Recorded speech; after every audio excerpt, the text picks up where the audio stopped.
자, 그리고 1차 세계대전 사이에 일어났던 것이 지금 여기에 나와 있는 이제 러시아 혁명입니다. 자, 이 러시아 혁명에 대해서도 한번 설명을 해보도록 할게요. 이거 러시아에서 일어난 일이었죠. 그 당시 러시아에서 어떠한 일이 있었냐 차분차분히 보면은 당시 차르, 그 당시 러시아의 황제를 차르라고 불렀는데 이 차르가 모든 정치를 주도하는 전제 정치가 이루어지고 있었어요. 그리고 여전히 농노제가 유지되고 있었습니다.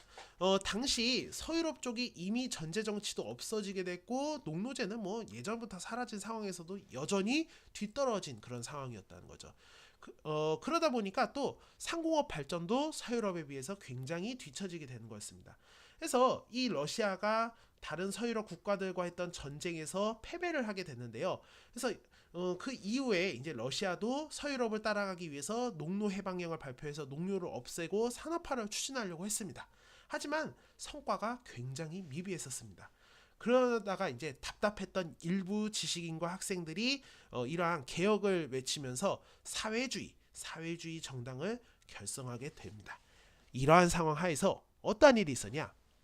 어, 러시아가 러일 전쟁에 그 당시 참가하게 되는 일이 생기게 되는데 그 당시 이제 대중들이 전쟁을 버티다 못해서 여러 가지 정치적 요구를 하면서 시위를 벌이게 됩니다. 근데 이 시위는 굉장히 온건했어요. 그냥 황제에게 공손히 우리의 대중들의 요구를 청원하는 그런 역할을 했었다고 합니다.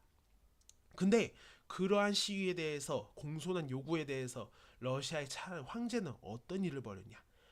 그 사건을 피해 일요일이라는 사건이라고 하는데요. 피해 일요일 딱 봐도 굉장히 잔인한 일이 있었구나 생각을 할 수 있겠습니다. 굉장히 잔인하게 칼과 총으로서 그 시위를 진압을 하게 됩니다. 자, 그러한 것에 열받은 대중들이 결국에는 더욱더 큰 요구를 하게 돼서 일단은 황제는 한 발 물러나서 개혁을 약속했어요. 하지만 이 개혁도 별로 지지부진했고 러시아는 1차 세계대전에 참가를 하게 됩니다. 근데 전쟁이 계속 일어나면 결국 어떻게 되겠어요? 백성들의 삶은 점차적으로 점점 더 어려워지겠죠. 결국에는 노동자와 군인들이 중심이 되어서 2월 달에 1917년 2월 달에 혁명을 일으키게 됩니다. 그래서 일어났던 사건이 2월 혁명이에요. 2월 혁명에서는 그 황제가 차르가 주도하는 전제정을 물러가라 이렇게 주장하고 백성들의 삶을 어렵게 하는 전쟁을 중지해라 하고 요구를 하게 됩니다. 그래서 이런 것에 대해서 결국에는 차르가 물러나게 되고 새롭게 국가를 이끌어 나가는 임시정부가 구성이 되게 됩니다. 하지만 임시정부도 이러한 전제정 타도에는 성공했지만은 전쟁은 여전히 참가를 했었고요. 그리고 백성들의 삶도 별로 나아지지 않았습니다. 그래서 결국에는 그 당시 러시아의 급진 단체였던 볼셰비키라는 단체가 있어요. 자, 이거를 주도했던 사람이 레닌이라는 사람이었는데요. 이 레닌이 중심되어서 결국 10월 혁명을 일으키게 되고 기존의 임시정부를 완전히 해산시키고 새롭게 소비에트 정부를 수립을 하게 됩니다.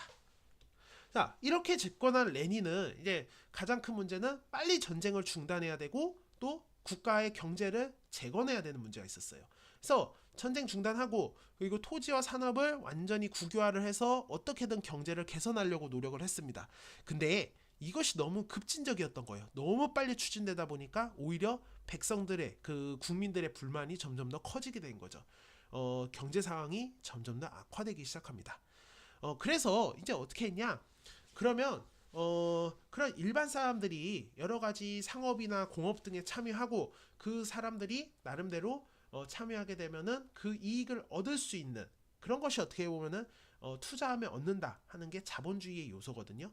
그런 자본주의 요소를 일부 도입한 정책을 펼치게 되는데 우리는 그것을 신경제 정책이라고 합니다.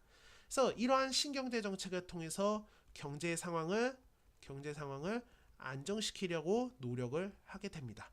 그래도 이걸 통해서 어느 정도 러시아도 경제가 안정되기 시작하고 또 당시에 러시아 혁명이 일어났을 때 주변 국가에서 굉장히 많은 반대를 하고 러시아를 공격하려고 했어요. 근데 그런 상황도 점점 더 안정이 되게 됩니다. 그러한 가운데 레닌은 소비에트 사회주의 공화국 연방 줄여서 공화국 연방이죠. 소련